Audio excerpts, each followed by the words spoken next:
معاكم في خيال نسمة. النهاردة هقدم لكم الجزء الأول من سلسلة هاري بوتر. هاري بوتر وحجر الفيلسوف للكاتبة جي كي رولينج. الفصل الأول: الطفل الذي نجا.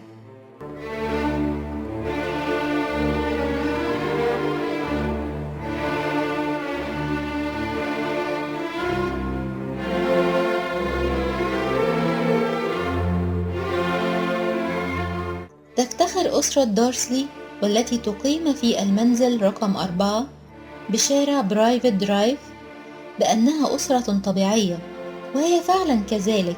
لا أحد يتصور أن تتورط مثل هذه الأسرة في أي أمور غامضة أو مريبة. يعمل السيد دارسلي مديرا لشركة جورنينج للنسيج، وهو رجل ضخم بدين لا تكاد رقبته تظهر من بين كتفيه، وله شارب كثيف. أما زوجته فهي امرأة نحيفة شقراء، رقبتها أطول مرتين من أي رقبة عادية، تستفيد منها في التجسس على الجيران من وراء الأسوار. ولهذه العائلة ابن صغير وحيد اسمه دادلي، وفي رأيهما أنه أحسن طفل في العالم، وتمتلك الأسرة كل ما تحتاجه في الحياة. ولكن لديها أيضا سر عميق تكاد ترتعد خوفا من أن يكتشفه أحد، وسرهم هو عائلة بوتر، والتي هي على عكسهم تماما. ورغم أن السيدة دارسلي هي شقيقة السيدة بوتر، إلا أنهما لم يقابلا بعضهما منذ سنوات عديدة، بل أن السيدة دارسلي تدعي أنه ليس لها شقيقة على الإطلاق، وكل ما تخشاه أن تظهر عائلة بوتر فجأة في حياتهم، خاصة وأن لديها طفلا صغيرا هو سبب آخر في تباعدهم، حتى لا يختلط دادلي بابن شقيقتها السيدة بوتر. حتى كان يوم الثلاثاء يوم غائم رمادي، وفيه بدأت قصتنا هذه بكل أحداثها الغريبة والغامضة والتي تجري في كل أنحاء البلاد. غمغم السيد دارسلي في ضيق وهو يعقد رباطة عنقه استعدادا للذهاب إلى عمله، ثم تناول حقيبته وربط على خد زوجته، وحاول عبثا تقبيل دادلي الذي كان يصرخ عاليا وهو يقذف بطعامه إلى الحائط. أخيرا ترك المنزل وبدأت رحلته اليومية إلى شركة النسيج. عند ناصية الطريق لاحظ الشيء الغريب الأول في ذلك اليوم: رأى قطة تقرأ في خريطة. لم يستوعب ما رآه من الوهلة الأولى. أدار رأسه ورأى فعلا قطة رمادية ولكنها لا تقرأ شيء. عاتب نفسه: هل هذا معقول؟ لابد وأنه خداع الضوء. لكن عندما استدار عند ناصية الطريق رآها مرة أخرى في المرآة، القطة نفسها، وهي تقرأ اللافتة المكتوب عليها اسم الشارع. لا لا لا، القطط لا تقرأ الخرائط ولا اللافتات. وهز رأسه يبعد عنها التفكير في القطط، وقرر أن يركز تفكيره في صفقة النسيج الضخمة والتي سيعقدها اليوم. لكن عندما وصل إلى أطراف المدينة وتوقف وسط زحام مرور الصباح، شد انتباهه أمر آخر. لاحظ مجموعة من الناس في ملابس غريبة، عباءات مختلفة الأشكال والألوان. كم يكره هؤلاء الذين يرتدون الأشياء الغريبة. تصور أولا أنهم مجموعة من الشباب في ملابس تنكرية، ولكنه رأى رجلا أكبر منه سنا يرتدي عباءة خضراء زمردية. ربما كانوا يجتمعون لمناسبة سخيفة. وتحرك المرور، وبعد دقائق وصل إلى شركته، وبدأ يفكر مرة أخرى في النسيج. وفي مكتبه بالدور التاسع جلس دارسلي، وقد أدار ظهره للنافذة كما يفعل عادة حتى لا يشغله شيء عن عمله. لذلك لم يرى هذه الأسراب من البوم والتي تسبح في الفضاء وسط ضوء النهار، حتى جذبت أنظار المارة في الطريق، وأخذوا ينظرون إليها في دهشة. هذه الطيور لا تطير إلا في الليل، حتى أن بعضهم لم يراها من قبل. وهكذا قضى السيد دارسلي يوما مثاليا في العمل. عقد عدة صفقات، وقام بعدد من الاتصالات، وفي موعد الغداء شعر بحاجته إلى أن يحرك ساقيه، فقرر السير حتى المخبز المواجه للشركة ليشتري بعض الفطائر. ورغم أنه قد نسى كل شيء عن مرتدي العباءات، إلا أنه شعر بالغضب عندما رآهم مرة أخرى. كانوا يتجمعون ويتهامسون باهتمام، وأثناء عودته حاملا طعامه وصل إلى سمعه بعض كلماتهم: نعم، لقد سمعت بذلك، بوتر. فعلا فعلا، إنه ابنهما هاري. تجمد في مكانه، اجتاحته موجة من الرعب. نظر إلى المتهامسين وفكر في الحديث معهم، ثم تراجع عن ذلك. اندفع إلى مكتبه وطلب من السكرتيرة عدم إزعاجه، وأمسك التليفون وأدار رقم بيته. ثم توقف وأخذ يفكر وهو يجدل شاربه: لا لا، بوتر إنه اسم متداول، هناك الكثير من الناس يحملون نفس الاسم. ثم إنه لا يعرف اسم ابنهم على وجه التأكيد، فهو لم يره من قبل. ربما كان اسمه هارولد أو هارفي. إن زوجته تلتهب غضبا إذا ذكر أحدهم اسم شقيقتها أمامها، وهي فعلا على حق. فمن له مثل هذه الأخت يجب ألا يتذكرها على الإطلاق. وجد دارسلي صعوبة في التركيز في عمله، وفي المساء عندما دقت الساعة 5 أسرع خارجا وهو لا يزال متوترا، حتى أنه اصطدم برجل قصير في طريقه وكاد أن يسقط الرجل أرضا.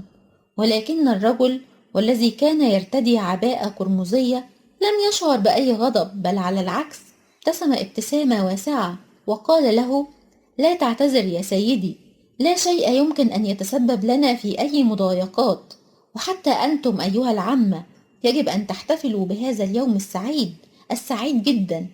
واحتضن الرجل القصير السيد دارسلي من وسطه، ثم مضى. فتجمد دارسلي في مكانه، ثم هرع إلى سيارته وكان حائرا فيما يحدث. لقد احتضنه رجل غريب ووصفه بأنه من العامة. اتجه إلى منزله وهو يتمنى أن يكون ما حدث له مجرد وهم، مع أنه لا يؤمن بالأوهام.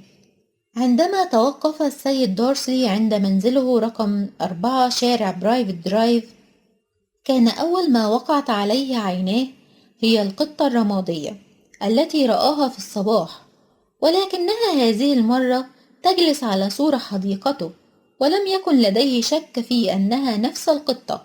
كان لها هذه الدوائر حول عينيها، وصاح بها: هش هش. لم تتحرك القطة، ولكنها نظرت إليه نظرة صامتة. ما هذا؟ هل هو تصرف تقوم به القطط عادة؟ حاول أن يسيطر على نفسه ودخل إلى البيت، وقرر ألا يذكر شيئا لزوجته. قضت السيدة دارسلي يوما عاديا جدا، وقصت على زوجها أخبار الجيران والكلمة الجديدة التي نطقها دادلي. وحاول السيد دارسلي أن يكون طبيعيا في تصرفاته. وبعد أن نام دادلي، اتجه السيد دارسلي إلى حجرة المعيشة ليستمع إلى نشرة الأخبار، واستمع إلى الخبر الأخير. لاحظ كثيرا من مراقبي الطيور في كل مكان ما جاء في تقاريرهم عن هذا النشاط الغريب لطيور البوم التي ملأت الجو منذ فجر اليوم وفي ضوء النهار.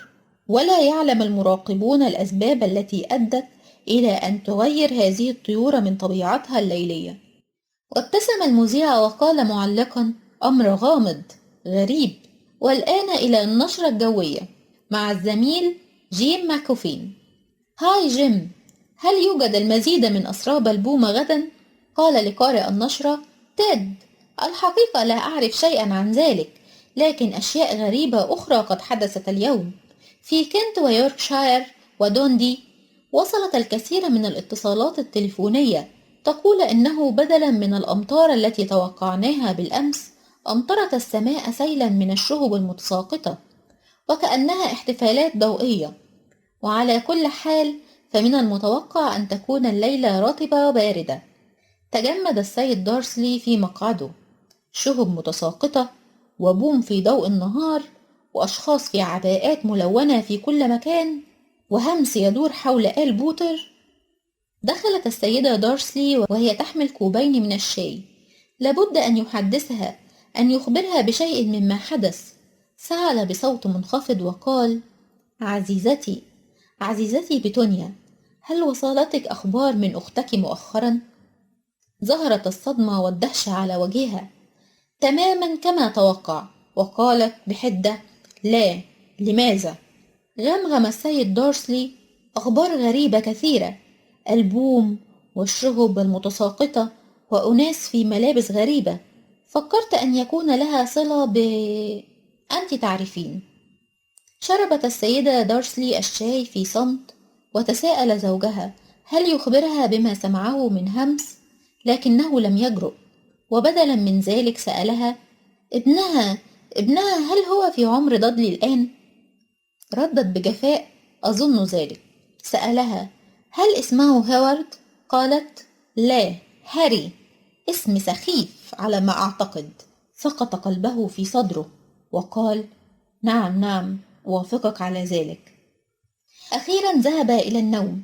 قبل أن يأوي إلى الفراش نظر من وراء ستارة النافذة، رأى القطة الرمادية في مكانها وكأنها تنتظر شيئا ما. استغرقت السيدة دارسلي في النوم على الفور، أما هو فقد ظل يفكر في كل هذه الأحداث الغريبة التي وقعت اليوم، وتساءل: ترى هل لها صلة بآل بوتر؟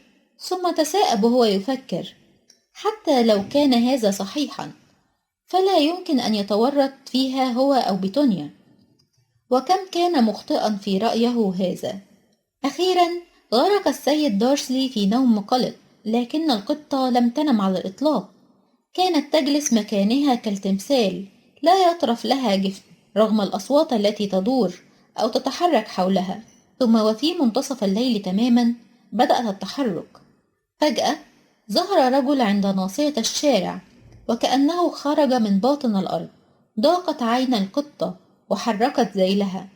لم يرى شارع برايفت درايف رجلا مثله من قبل. كان طويلا ونحيفا، وتدل لحيته الطويلة وشعره الأبيض على أنه في سن كبيرة، عجوز جدا. يرتدي عباءة طويلة قرمزية تصل إلى الأرض، حذاء طويل إلى منتصف ساقه، وكانت عيناه تلمع وتبرق من وراء نظارة هلالية، وأنفه شديد الطول رغم أنه قد تحطم مرتين على الأقل من قبل. وكان اسم الرجل هو ألبس دمبلدور.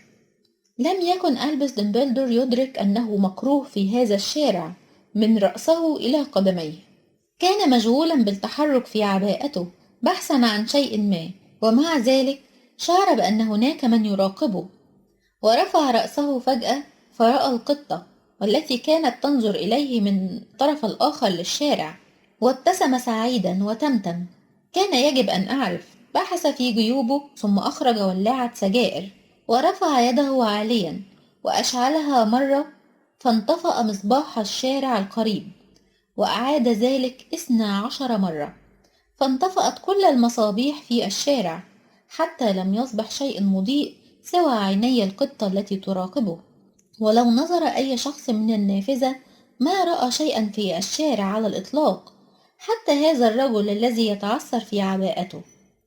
وصار حتى وصل إلى سور المنزل رقم 4، وجلس في صمت بجوار القطة، ودون أن ينظر إليها قال: من الظريف أن أجدك هنا يا أستاذة ماكجونجل.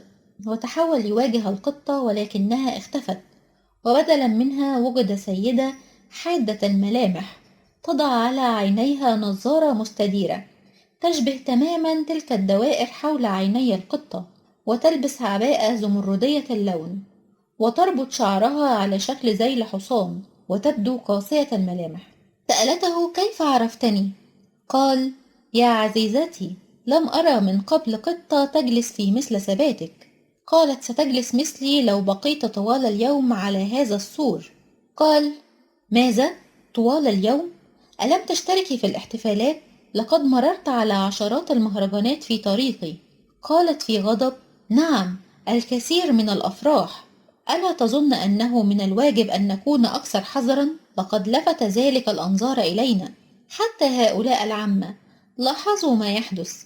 لقد جاء ذلك في نشرات أخبارهم. إنهم ليسوا أغبياء تماما، لقد لاحظوا هذه الأحداث الغريبة عليهم. قال الأستاذ دمبلدور برقة: إننا لم نحتفل منذ 11 عاما. قالت الأستاذة ماكجونجل: أعرف ذلك، لكنه ليس سببا لنفقد عقولنا ونتصرف بإهمال، حتى إنهم لم يتنكروا في ملابس هؤلاء العامة. ونظرت إليه نظرة حادة ثم واصلت: أنت تعرف ما حدث في مثل هذا اليوم.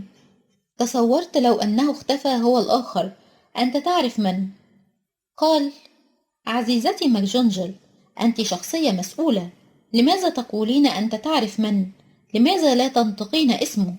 لقد انقضت 11 عاما وأنا أعلم الناس أن يقولوا فولدمورت. هل تخافين من ذكر اسمه؟ لا أرى سببا لأن يخاف أحدا من ذلك. قالت له بإعجاب: حسنا، ولكن الكل يعرف أنك الوحيد الذي، نعم، الذي لا يخاف منه، من فولدمورت. قال: أنت تعرفين أن فولدمورت يملك قوة لا أملكها. قالت: لا، إن حسن أخلاقك فقط هو الذي لا يسمح لك باستعمالها. احمر وجهه خجلا وصمتت قليلا ثم قالت: إن طيور البوم ليست الوحيدة التي تطير اليوم، الشائعات أيضا تتطاير حول سبب اختفائه، أليس كذلك؟ لماذا؟ وصمتت، فقد وصلت أخيرا إلى الهدف الذي كانت تسعى إليه منذ الصباح. كانت تريد أن تعرف منه الحقيقة، فهي لا تصدق سواه. أخيرا نطق وقال: وماذا تقول الشائعات؟ أجابت: تقول الشائعات إنه في تلك الليلة الأخيرة ذهب فولدمورت إلى كهف جودريك، وهناك ماتت ليلى وجيمس بوتر. صرخت الأستاذة ماكجونجل عندما هز الأستاذ دمبلدور رأسه موافقا، وقالت: ماذا؟ ليلى وجيمس؟ لا لا لا أصدق. مد دمبلدور يده وربط على كتف ماكجونجل وقال: أعرف أعرف. ارتعش صوتها وواصلت: لا، ليس هذا كل شيء. يقولون أنه حاول قتل ابنهما هاري، ولكنه لم يستطع قتل هذا الطفل، ولا أحد يعرف السبب، ولهذا اختفى. وهذا شيء عظيم على أي حال، بعد كل الناس الذين قتلهم عجز عن قتل طفل صغير. شيء مدهش، كيف استطاع هاري أن ينجو؟ قال: هذا صحيح، ولكننا لن نعرف أبدا كيف حدث هذا، وربما إلى الأبد. أخرجت الأستاذة ماكجونجل منديلا من الدانتيل الرقيق وجففت دموعها تحت النظارة، وأخرج دمبلدور من جيبه ساعة غريبة بها 12 يدا بدل الأرقام، وتدور فيها بعض الأبراج، ثم أعادها إلى جيبه وقال: لقد تأخر هاجريد. أعتقد أنه هو الذي أخبرك أنني سأحضر إلى هنا، أليس كذلك؟ قالت الأستاذة ماكجونجل: نعم، وأردت أن أعرف لماذا تأتي إلى هذا المكان بالذات. رد عليها قائلا: أتيت لأحضر هاري إلى خالته وزوجها، إنها عائلة الوحيدة الآن. صرخت وهي تقفز واقفة وتشير إلى المنزل رقم 4. تقصد هذه العائلة التي تعيش هنا؟ دمبلدور، لا يمكن، لقد كنت أراقبهم طوال النهار، لم أرى أحدا على النقيض منا مثلهم. إن لديهم ابنا يركل أمه طوال الطريق ويصرخ في طلب الحلوى. هل يأتي هاري بوتر ويعيش هنا؟ قال دمبلدور بصرامة: إنه أفضل مكان له، سوف تشرح له خالته كل شيء عندما يكبر. لقد كتبت لها رسالة. جلست الأستاذة على السور مرة أخرى وقالت بصوت خفيض: رسالة؟ هل تعتقد إنها كافية حتى يفهم هؤلاء الناس حقيقة هذا الولد؟ سوف يصبح شهيرا، أسطورة، وقد يسمى هذا اليوم في المستقبل باسمه، وستؤلف حوله الكتب. سيعرف كل طفل في العالم من هو هاري بوتر.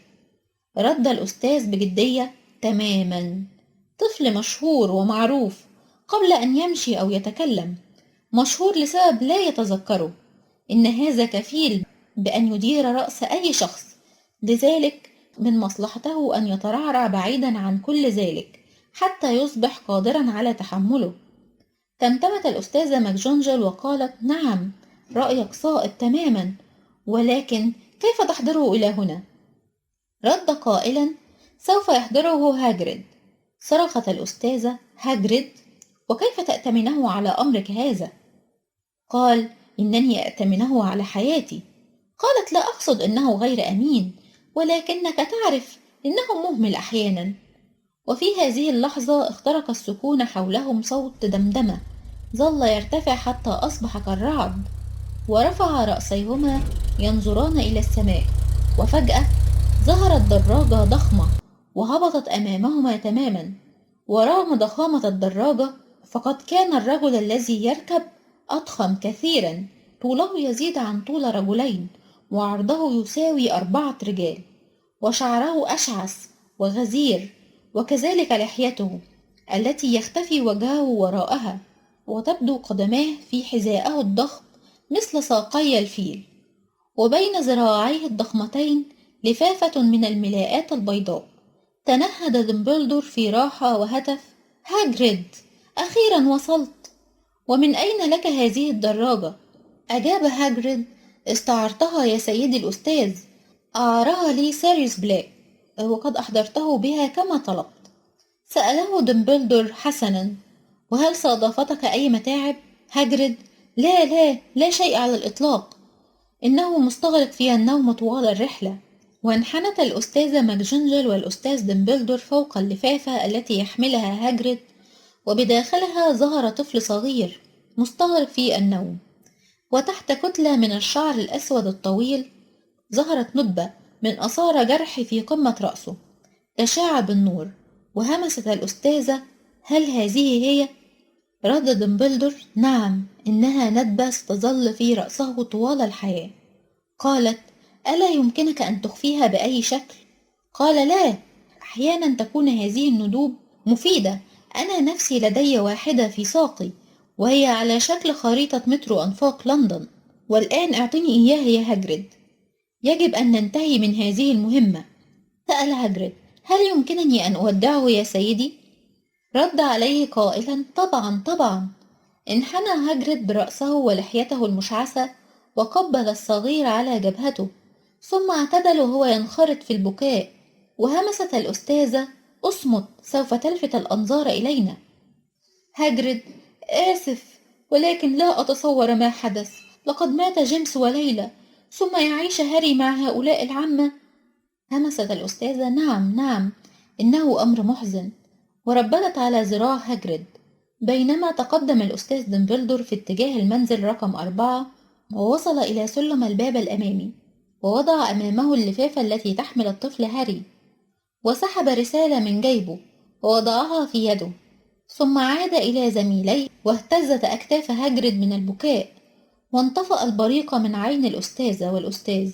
وقال دمبلدور: حسنا، لم يعد لدينا ما نفعله هنا، هيا بنا نشارك في الاحتفالات. قال هاجريد: سأذهب لأعيد الدراجة إلى صاحبها. إلى اللقاء يا أستاذة ماكجونجل ويا أستاذ دمبلدور. ومسح دموعه في ذراعه وانطلق بالدراجة التي اختفت في الفضاء. قال دمبلدور: أراك قريبا يا أستاذة. واستدار وسار في الطريق، وتوقف عند ناصية الشارع، وأخرج ولاعته الفضية وأشعلها 12 مرة لتتطاير منها كرات الضوء وتعود إلى المصابيح لتنير الشارع، وغمغم قائلا: هاري، أتمنى لك حظا سعيدا. والتف بعباءته واختفى في الظلام، وهب نسيم رقيق على شارع برايفت. وتحرك هاري في لفافته، لكنه ظل نائما، ويده الصغيرة تقبض على الرسالة، وهو لا يعرف أنه شخص متميز، وأنه مشهور، وأنه سيستيقظ بعد ساعات على صرخة السيدة دارسلي عندما تفتح الباب وتجده أمامها، وأنه سيقضي الأسابيع التالية وهو يعاني من لدغات دادلي ابن خالته. لم يكن يعرف أنه في هذه اللحظات بالذات يجتمع أناس في اجتماعات سرية في جميع أنحاء البلاد، يرفعون كؤوس الشراب هاتفين لهاري بوتر الطفل الذي نجا.